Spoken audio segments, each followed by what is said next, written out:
Assalamualaikum. Good morning to the students and good mornings to the viewers. I hope that all of you be well and my prayers and meditations are with you. Today I have brought a topic word order in a sentence.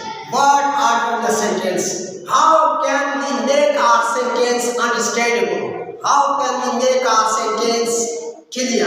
How can we make our thoughts understandable? We make our ideas understandable.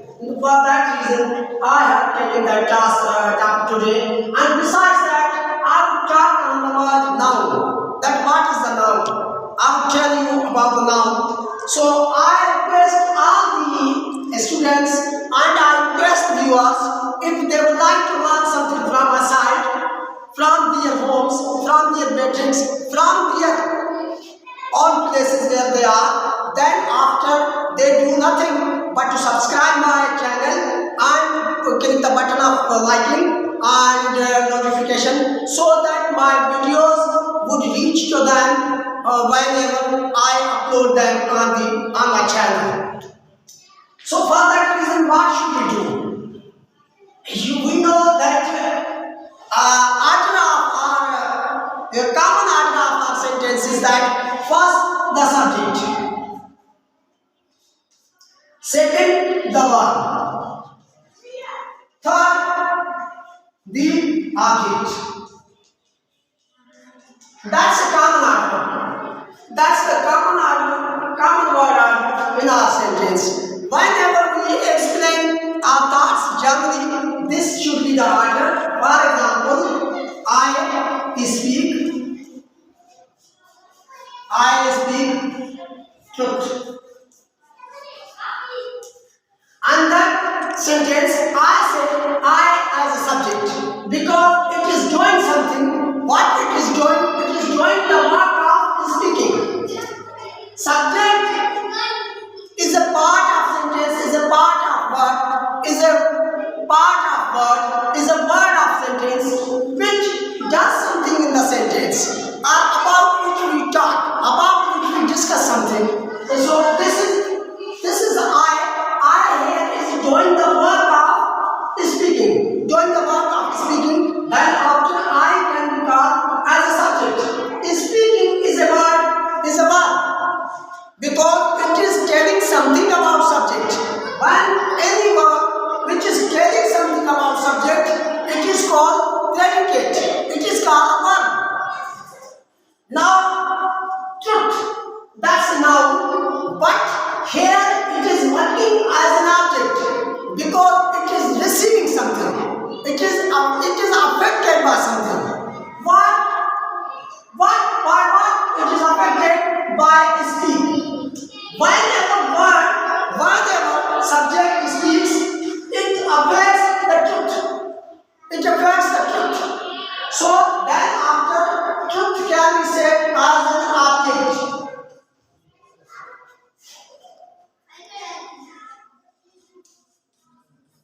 This is. But we know sometimes we speak more than these three words in the sentence. So for that, what should we need? So for example, whenever we speak more than the three words in a sentence, and sometimes in our sentence comes the complement or a phrase in our sentence. Sometimes there are phrase or complement in our sentence. So for that reason, what should be the strategy to set the words in our sentence? For example, there is the strategy. One word, what should be the strategy? Subject plus helping verb or plus main verb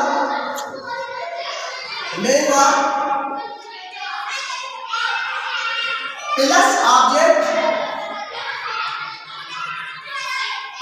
plus objects. That means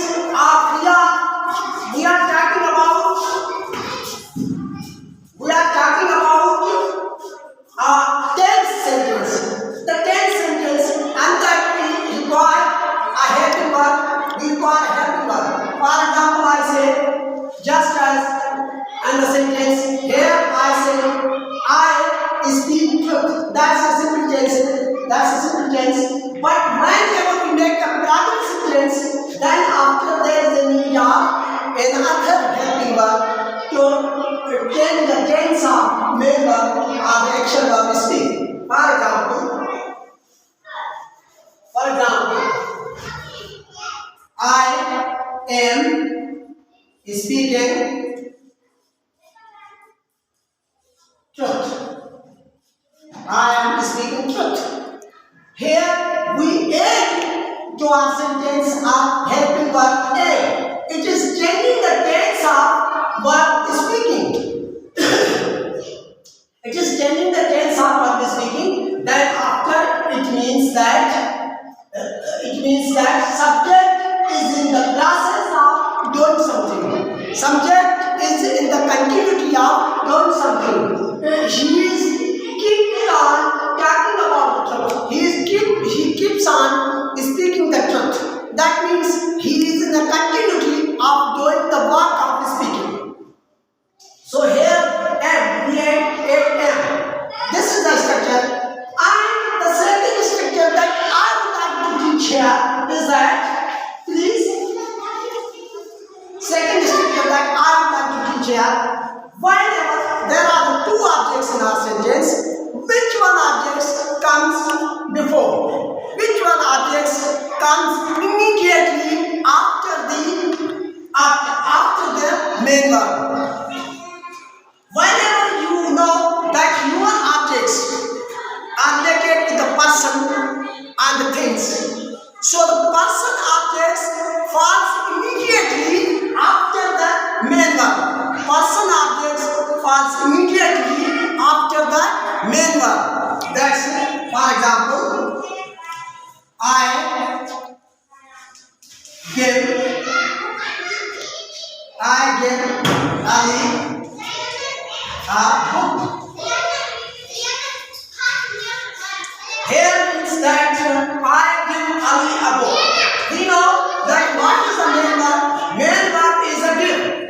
Give is a main verb. Now it has two objects. One Ali noun, second a book. Means both are nouns. But what are they? Ali relates with the person. It refers to the person, somebody. But book refers to something.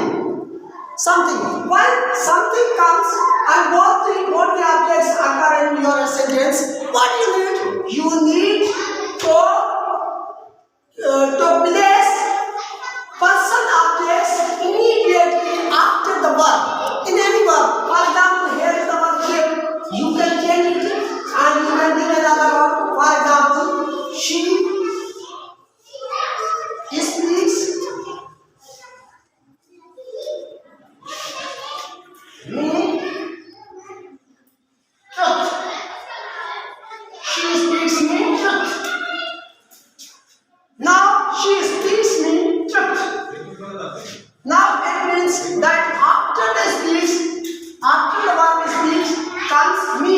Me relates me as a pronoun and truth is a noun. But we know that me pronoun refers to the person and truth refers to an idea. Then after this would be the structure of our common sentence. But it happens that all the time your sentence doesn't have an object. Sometimes it has a phrase, sometimes it has a complement. But when you bring a complement or a phrase in your sentence, so you don't need to have an object in your sentence. So for that, what you need, I'm going to tell you about the object, about the complement. I give you the art of a complement. So here you know that complement. When you remember this structure of a sentence, you can be able to explain your thoughts clearly. You don't have need to hesitate. You don't have need to avoid to talk, because you can talk easily. When this structure is in your mind, you can express your thoughts without any trouble. You don't have any difficulty. For example, you know that if this comes, for example, she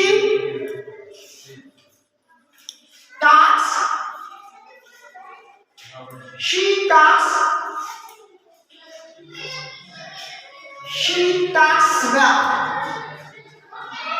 Here, adverb well is a complement of verb does. Here, adverb well is not an object. It's not an object, but it is a complement of verb does. Then after, it means that that's a complement. That's a complement. Complement what does? Complement fulfill the meaning, complete the meaning of your word in a sentence.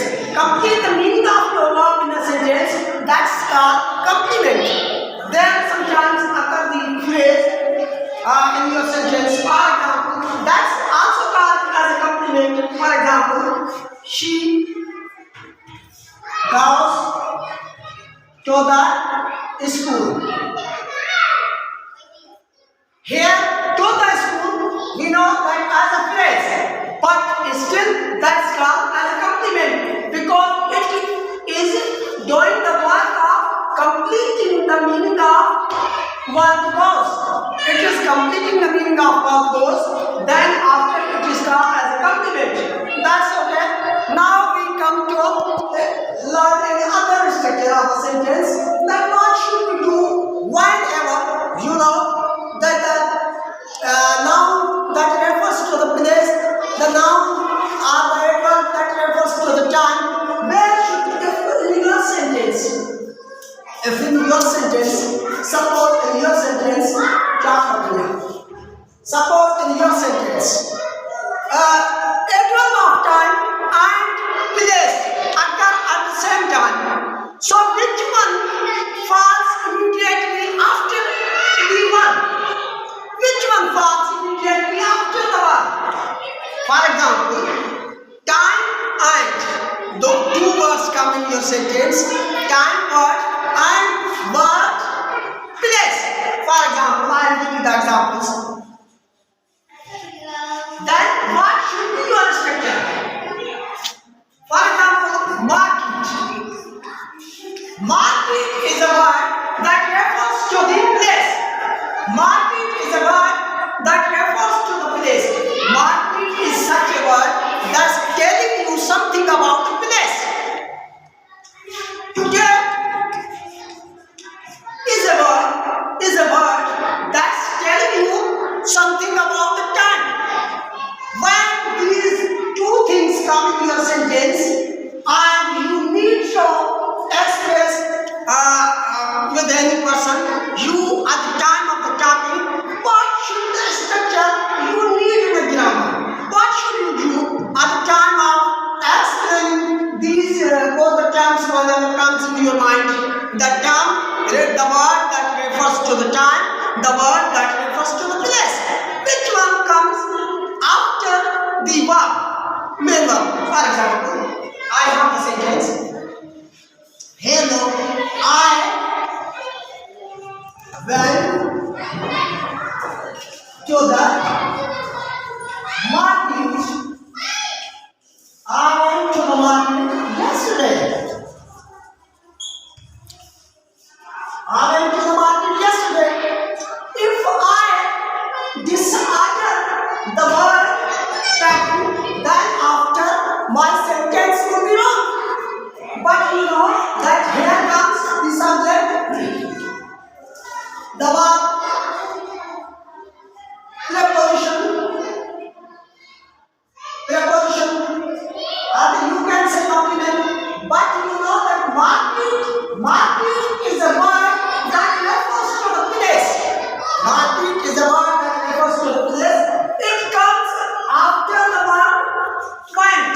It comes after the verb went.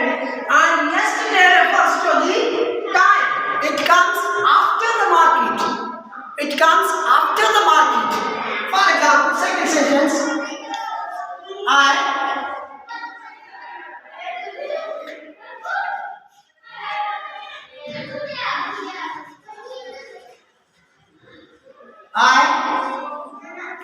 open shop every day.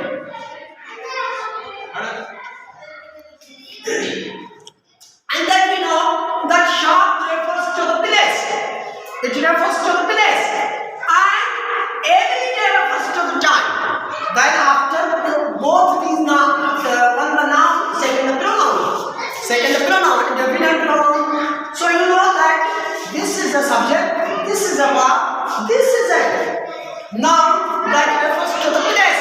It comes before the word that is referring to the time. That's referring to the time. But able to have a structure in your mind, then you be able to explain your thoughts well. So once again, I request your kind concern that please subscribe my channel and click the button of liking so that I can share more and more things with you in the future. So and you should have you should notify, click the button of notify and because whenever I upload any video, my new video on my channel, so it may come first of all to you. I need your support. I said I need your support. And that in that work, what the work I'm doing. And second thing, the first thing that I would like to share with you is that please, those students who they are going to learn something from the remote places, remote cities and distant cities, and they have difficulty in traveling, to learn something, so they can learn something from their homes, from their houses, from wherever they are. They can learn now, but they can like my channel, they can subscribe my channel, and I will provide things without cost.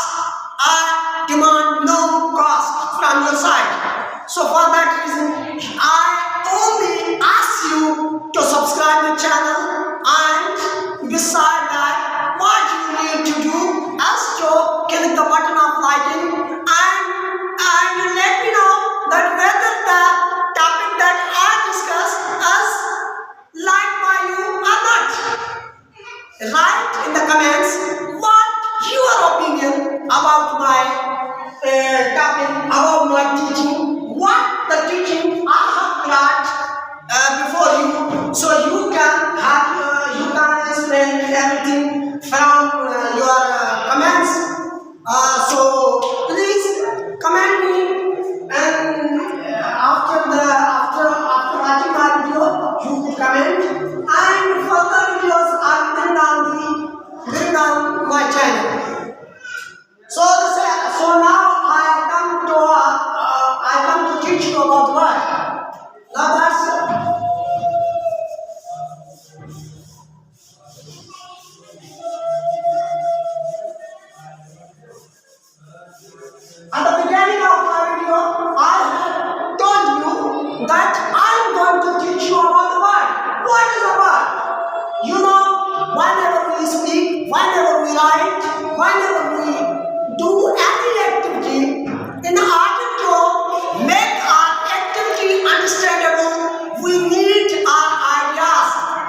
things come in the name.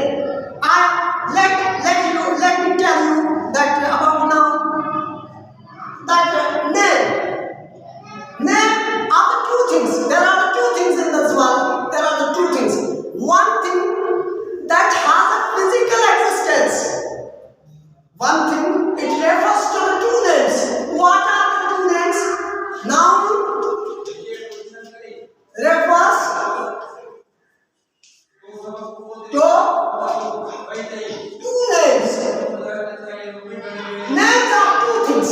What are they? One, physical. Physical things. Physical thing, the one thing. And second, ideological things. Ideological things. You keep your understanding simple so that you can learn things now. You don't have any difficulty regarding these words, and they may have troubles. There are different ways of talking about them and teaching about them. But I'll give you simple definitions of the noun. That noun, as far as my understanding is concerned, noun belongs to the two things then. One thing is the physical existing things, physical. For example, mail, school, table, chair, fan, chart, board, window, sun. There are so many things, And second one is the ideological thing. Ideological means about which you can only imagine. Bravery, beauty, and that there are so many other things. Cruelty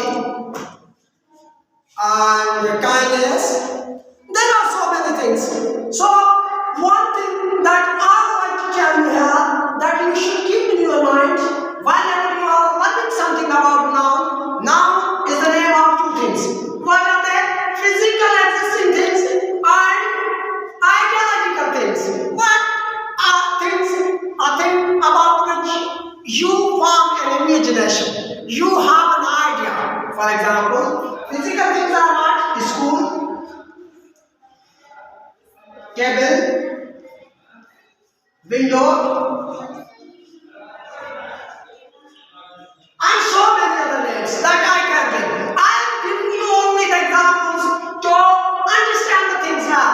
Building the things in your mind.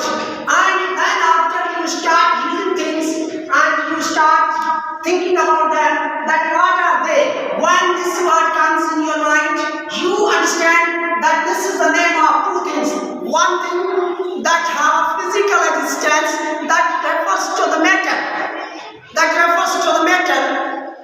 And second thing, ideological. Just as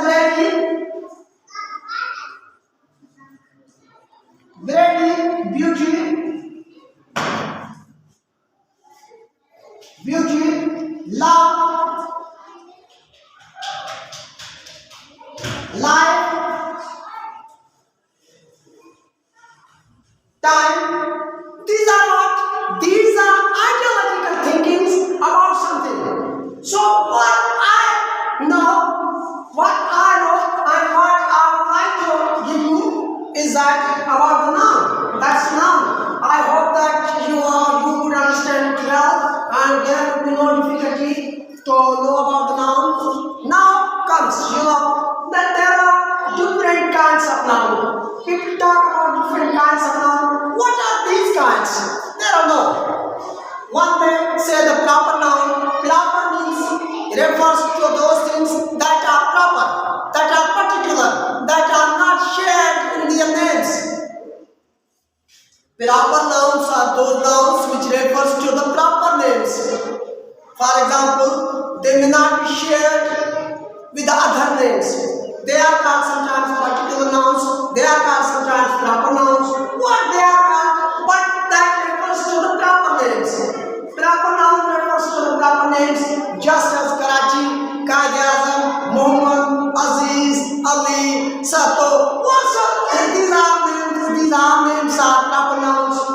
But the common nouns are not the names which can be shared by all. Just as I say, student,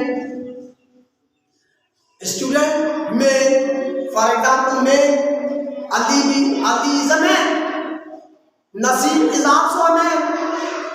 Ajab is also a man. There are so many names that get us at the man. When a name is shared, that's called as a common noun. When name is not shared by all, that's called a proper noun. So these both I give you a few examples about that.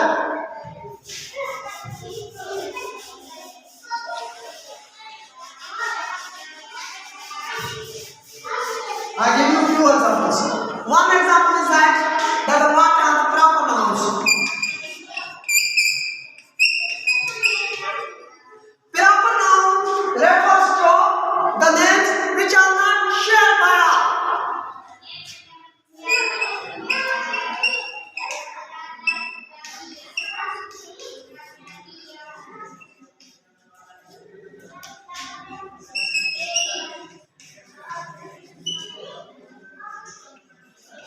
Shared by all.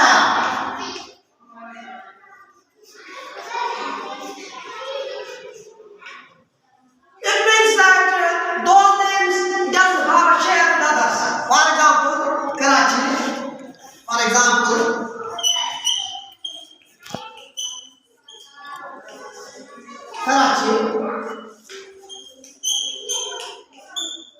Karachi, Sindh, Hyderabad,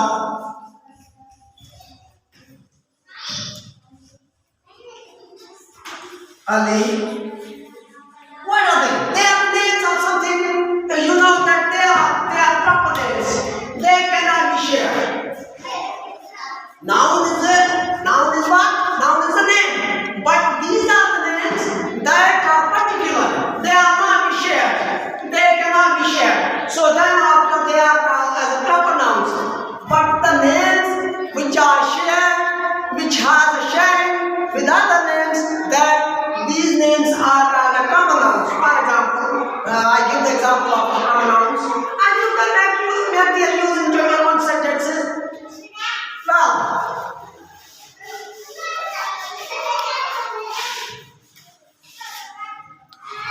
I only give one example of this.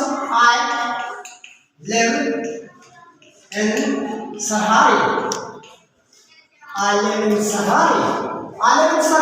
Here Sahari is a proper noun.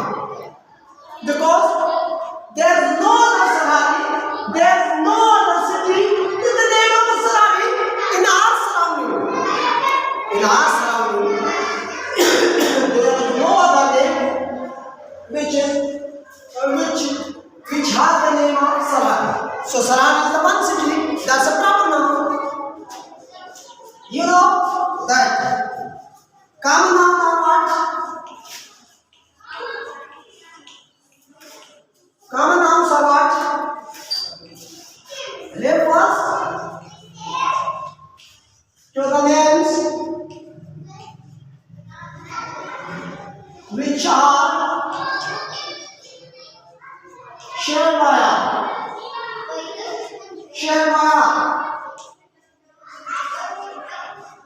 For example, you know that town.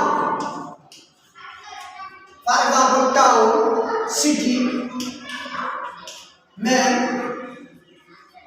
These three nouns, these three words are telling about the noun, telling about the name.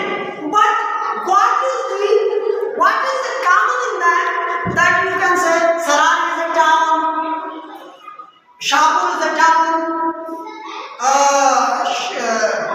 Kaziamad is a town, Sakran is a town. There are so many. It means that they refers to the town. City means Karachi is a city, and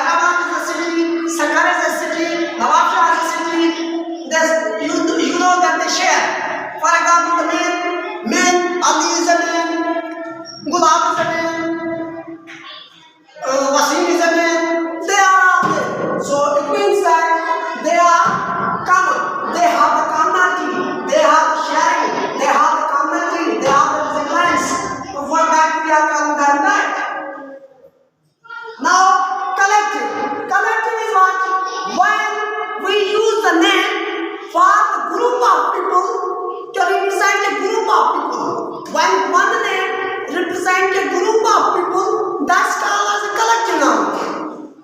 That's called as a collective noun.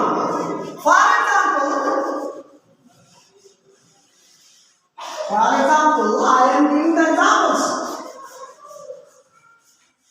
What is a collective noun? Collective means collective refers to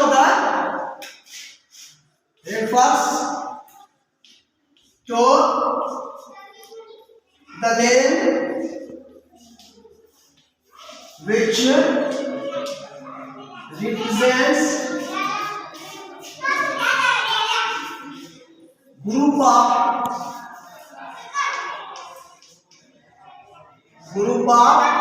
things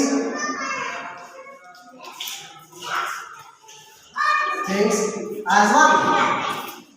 For example,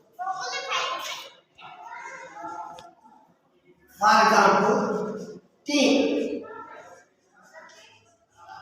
And the team, you know that there are so many people. There are so many people.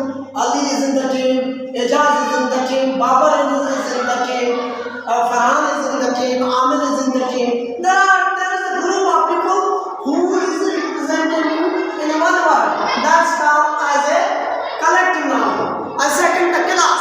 In my class, you know that there are more than 20 or more than 20 students are there in my class. But you know that there are some girls, there are some boys, but they are different names. But we represent with them another name as a class. We represent them with one name, that's a class. So this is what my idea about the collective noun, and I hope that you must understand it well. There is no difficulty in understanding these words. Okay.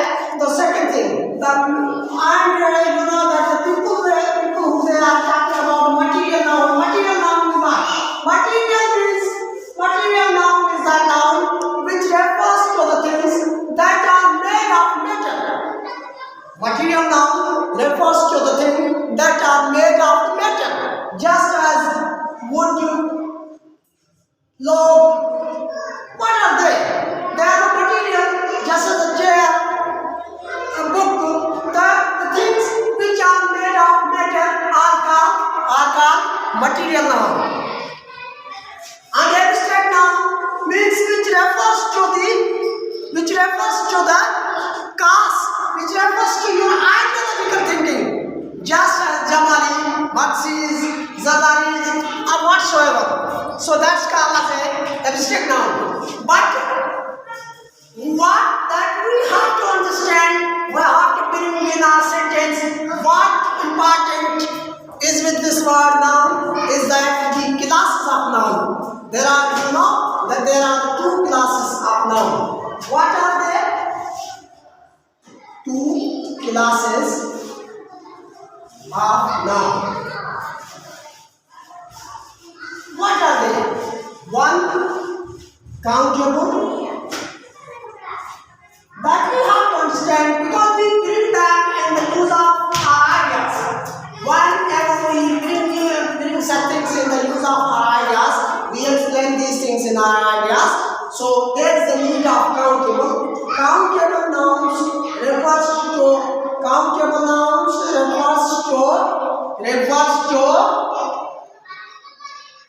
the names.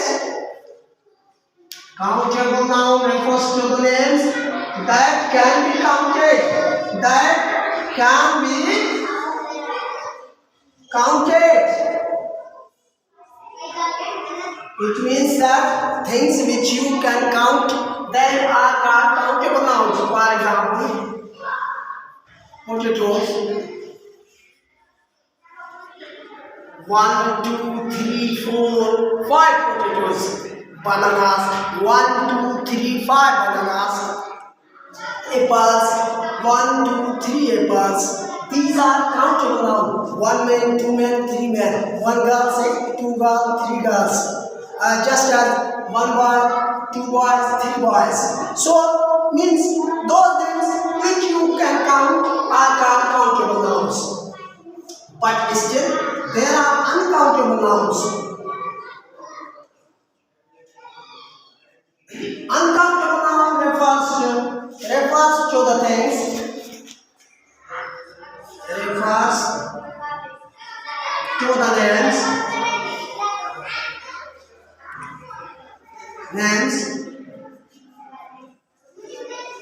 which are not counted, which cannot be counted, which cannot be counted, which cannot be counted.